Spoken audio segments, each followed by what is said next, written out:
আমরা এখন পুরো বাংলাদেশের বিভিন্ন শিক্ষা প্রতিষ্ঠানে হোক স্কুল কলেজ কিংবা বিশ্ববিদ্যালয় আমরা একটি জিনিস লক্ষ্য করছি যে আমাদের যারা শিক্ষক রয়েছেন শিক্ষকদেরকে একটি বাধ্যতামূলক পদত্যাগ করানোর একটি ট্রেন্ড চালু হয়েছে। যে জায়গাটি নিয়ে আসলে কথা হচ্ছে এবং কথা হওয়া উচিত এবং এই জায়গাটিতে আসলে অনেক প্রশ্ন রয়েছে। প্রথম কথা হচ্ছে কোন একজন শিক্ষক যদি কোনো একটি রাজনৈতিক দলের হয় বা মতাদর্শকে বিশ্বাস করে এটার কারণেই আমি তাকে পদত্যাগে বাধ্য করতে পারি কিনা। আবার আরেকটি কথা এখানে রয়েছে সেটি হচ্ছে এই পদত্যাগ করানোর যে অথরাইজেশন এটি আমার আছে কিনা বা আমি এমন অথরিটি কিনা আইনসঙ্গত ভাবে এটি আমি করতে পারি কিনা। তার পূর্বে আমাদের বিশেষ কিছু প্রেক্ষাপটগুলো চিন্তা করতে হবে। আসলে আমরা আমাদের জায়গা থেকে যারা স্টুডেন্ট রয়েছে রানিং তারা অনেকে শুধু মনে করি যে আমরাই মনে হয় পদত্যাগ করাচ্ছি, কিন্তু আমরা জানি না এর পিছনে আসলে কি কি ঘটনা রয়েছে কিংবা কি কি প্রেক্ষাপট রয়েছে। যেমন আমি আমার বিশ্ববিদ্যালয়ের উদাহরণ দিয়ে যদি বলি, এই বিশ্ববিদ্যালয়ে একটি দল শিক্ষকদের একটি দল যারা তখনকার ক্ষমতাসীন রাজনৈতিক দলের একটি মদতপুষ্ট তারা ছিল। সেই জায়গা থেকে তারা যখন আমাদের এই যে আন্দোলন এই আন্দোলনের বিপক্ষে দাঁড়িয়েছিল, আবার অল্প কিছু শিক্ষক আছে এই সংখ্যাটি খুবই কম তারা একদম নিউট্রাল জায়গা থেকে আমাদের আন্দোলনের পক্ষে দাঁড়িয়েছিল। আবার একটা বড় সংখ্যক শিক্ষক ছিল যারা আমাদের আন্দোলনের ঠিকই পক্ষে দাঁড়িয়েছে, কিন্তু তারা আমাদের স্বার্থ চিন্তা করে নয় বরং এই স্বার্থ চিন্তা করে দাঁড়িয়েছিল যে এরপরে যদি কোন রাজনৈতিক দল ক্ষমতায় আসে তারা ওই রাজনৈতিক দলের আসলে একটি গুরুত্বপূর্ণ স্টেক হোল্ডার, তখন তারা এই ফলটি ভোগ করবে। অর্থাৎ আলটিমেটলি এখানে দুইটি ভাগ রয়েছে। আমাদের এটি মনে করার কোনো কারণ নেই যে আগের যে দলটি ছিল যারা আমাদের বিপক্ষে ছিল তারা বাদ দিয়ে সবাই আমাদের পক্ষে, বরং ব্যাপারটি এমন নয়। আমরা যদি স্কুল কলেজের ক্ষেত্রে এই বিষয়টি লক্ষ্য করি তাহলে আমরা দেখতে পাবো হয়তো কোন শিক্ষক হয়তো আওয়ামী লীগের রাজনীতির সাথে জড়িত ছিল, কিন্তু থাকে বলেই তাকে আমি পদত্যাগ করাতে পারি কিনা বা করানো উচিত কিনা। যে কেউ যে কোনো রাজনৈতিক আদর্শে বিশ্বাসী হতে পারে, কিন্তু আমার প্রশ্নটি হচ্ছে ওই রাজনৈতিক আদর্শে বিশ্বাসী হয়ে তিনি কি ক্ষমতার অপব্যবহার করে শিক্ষার্থীদেরকে চরমভাবে বাধা দিয়েছেন কিনা, শিক্ষার্থীদেরকে হেনস্থা করেছেন কিনা, কিংবা শিক্ষার্থীদেরকে কোনো একটি বিপদে ফেলেছেন কিনা, এই বিষয়গুলো আমাদেরকে লক্ষ্য রাখতে হবে। ইভেন যদি তিনি এই কাজগুলো করেও থাকেন তারপরও তার বিরুদ্ধে এরকম একটি প্রক্রিয়া পদত্যাগ করানোর জন্য যে বাধ্য করা এটি আমি করতে পারি কিনা, এই অথরিটি আমার আছে কিনা। আমরা আমাদের জায়গা থেকে মনে করি এটি একটি নিয়মতান্ত্রিক আইনসঙ্গত প্রক্রিয়ার দিকে যাওয়া উচিত এবং এটি তদন্ত সাপেক্ষ হওয়া উচিত। আমরা যদি পিছনের কিছু ঘটনা আসলে লক্ষ্য করি তাহলে কি বিষয়গুলো দেখব। আমরা দেখব প্রত্যেকটি স্কুলে আওয়ামী লীগ ফ্যাসিস্টের আমলে আসলে যে শিক্ষকরা আওয়ামী লীগের তোষামতি করে তেলবাজি করে ডমিনেট করেছে, আরেকটি শিক্ষক ছিল আরেকটি গোষ্ঠী যারা আসলে চুপ ছিল ওই পুরো সময়টুকুতে। এমনটি ভাবার কোনো কারণ নেই যে তারা নিউট্রাল ছিল, তারা তাদের জায়গা থেকে হয়তো এমন আরেকটি দলের ছিল যে দলটি তখন ক্ষমতায় ছিল না।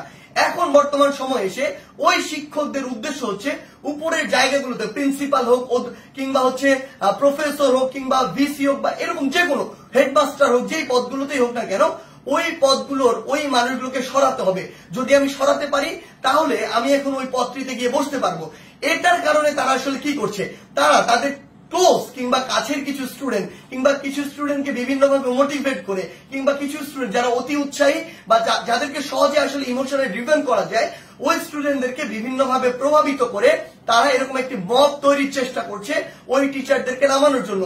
বলার সময় এমন ভাবে বলছে সে যেন একজন ফেরেশতা, কিন্তু আলটিমেটলি তার উদ্দেশ্য ওইটাই যে ওই শিক্ষককে স্টুডেন্টদের মাধ্যমে সরিয়ে স্টুডেন্টদেরকে জাস্ট টুল হিসেবে ইউজ করা হয়, সরিয়ে তাকে ওই পদটিতে গিয়ে বসতে হবে, এটি হচ্ছে তার উদ্দেশ্য। আবার এখানে আরো বিশেষ কিছু বিষয় রয়েছে। বিষয়গুলো হচ্ছে এরকম যে টিচারদের মধ্যে কিছু নোংরা পলিটিক্স রয়েছে। আসলে আগে হয়তো পূর্ব কোনো শত্রুতা ছিল বা পূর্বের কোনো একটি রাগ বা ক্ষোভ ছিল, যে রাগ বা ক্ষোভটিকে আবার এখন মেটানোর জন্য তারা এই ব্যবস্থাটুকু গ্রহণ করে। স্টুডেন্টদের যে সাইডটা ওই সাইডটা কিন্তু আসলে জানে না যে এর ভিতরে কি কি পার্সপেক্টিভ রয়েছে। এই টিচারগুলো দেখা যায় কিছু স্টুডেন্টকে ব্যবহার করে, আশেপাশের কিছু ছেলে যেই ছেলেগুলো আসলে এরকম কোনো কিছু চিন্তা না করে কিছু টাকা দিয়ে ওই ছেলেগুলোকে প্রভাবিত করা যায় কিংবা অন্য কোনো সুবিধা দিয়ে প্রভাবিত করা যায় কিংবা পরবর্তীতে কোনো একটি পদ পদবীর সুবিধা দিয়ে আসলে ওই ছেলেগুলোকে প্রভাবিত করা যায়।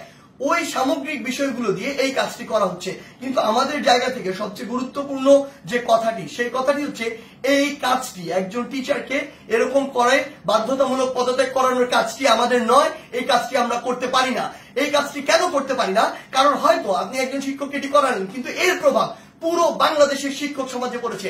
আমার তো স্কুলে ওই প্রাইমারি স্কুলের কিন্ডারগার্টেন হাই স্কুলের এমন অসংখ্য শিক্ষক রয়েছে যাদেরকে আমি অনেক বেশি শ্রদ্ধা করি, যারা আমার জীবনের শিক্ষাগুরু, যাদের হাত দিয়ে আমি আজকে এই অবস্থায় এসেছি। আমার ওই এমন একজন শিক্ষকের মনেও থেকে এই প্রভাবটি করেছে যে তার একজন কলিগকে আরেকজন শিক্ষককে স্কুল কলেজে যারা বাবার বয়সের সমান, যারা দাদার বয়সের সমান, এমন বয়সের একজন মানুষ যিনি আমার শিক্ষক, তাকে যদি স্কুলের বাচ্চারা গিয়ে এইভাবে একদম মব জাস্টিসের মাধ্যমে যা ইচ্ছা তাই বলছে, যেভাবে ইচ্ছা সেভাবে অপমান করছে, করে একদম বাধ্য করছে ওই পদ থেকে পদত্যাগ করতে, পুরো বাংলাদেশের শিক্ষক সমাজের উপরে এটির একটি মানসিকভাবে বড় প্রভাব পড়ে, যেটি পুরো বাংলাদেশের শিক্ষক এবং ছাত্রদের যে সম্পর্ক, ওই সম্পর্কের জায়গায় গুরুত্বপূর্ণ একটি প্রভাব ফেলে এবং আমাদের যে এই যে সম্পর্কের জায়গাটি, এটি ভবিষ্যতের জন্য খুব খারাপ ভাবে নষ্ট হয়। আমরা আমাদের শিক্ষার পরিবেশ নিয়ে কথা বলি, সেখানে যদি আমার শিক্ষক এবং শিক্ষার্থীদের যে এই পরিবেশটি ঠিক না থাকে, এই সম্পর্কটি যদি একটি তিক্ততার পর্যায়ে চলে যায়, তাহলে আলটিমেটলি এটি কিভাবে সম্ভব? আলটিমেটলি এই শিক্ষার উন্নয়নটি কিভাবে সম্ভব? সবচেয়ে বড় কথা হচ্ছে ওই শিক্ষক যদি দোষী হয়, তাহলে আমরা আইন নিজের হাতে তুলে নিচ্ছি, আর যদি দোষী না হয় তাহলে আমরা আইনটি ভঙ্গ করছি, যার কোনোটি আসলে আমরা করতে পারি না। যেটি করছি এটি হচ্ছে আইনগতভাবে অন্যায়।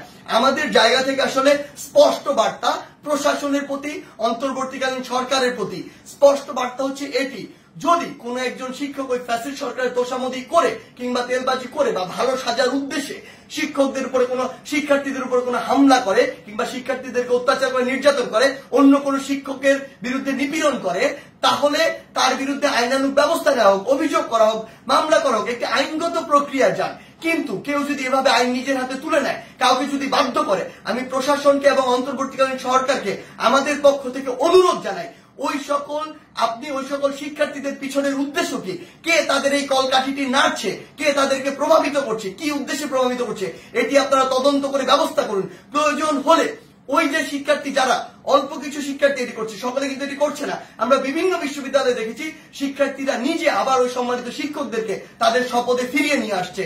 আমরা আমাদের জায়গা থেকে বলি, যারা উদ্দেশ্য প্রণোদিত ভাবে এই কাজগুলো করছে তাদের উদ্দেশ্যে আপনারা তদন্ত কমিটি গঠন করুন। প্রয়োজনে ওই সকল শিক্ষার্থীদেরকে আপনারা আইনের আওতায় নিয়ে আসুন যারা এই কাজটি করছে, কারণ ওই সকল শিক্ষার্থী না, ইভেন আমিও কোনো অথরিটি না, আমারও কোনো এই অথরিটি নেই যে আমি আইন নিজের হাতে তুলে নিব, কিংবা আমার এমন কোনো অথরিটি নেই আমি একজনকে পদত্যাগ করতে বাধ্য করব। সেই জায়গা থেকে আমাদের স্পষ্ট যেটি বার্তা, সেটি হচ্ছে পুরো বাংলাদেশকে আমরা যদি এগিয়ে নিয়ে যেতে চাই, তাহলে এই শিক্ষার একটি সুষ্ঠু পরিবেশ থাকবে এবং এই পরিবেশের সবচেয়ে গুরুত্বপূর্ণ যে দুটি স্টেক হোল্ডার, একটি হচ্ছে আমাদের সম্মানিত শিক্ষক আর একটি হচ্ছে আমাদের যে শিক্ষার্থীরা। এই দুই জায়গায় যে সম্পর্কের বিষয়টি, এটি যতদিন না সুন্দর হচ্ছে, শ্রদ্ধার হচ্ছে, স্নেহের হচ্ছে, ততদিন শিক্ষার পরিবেশ কোনোদিন সুন্দরভাবে ফিরে আসতে পারে না।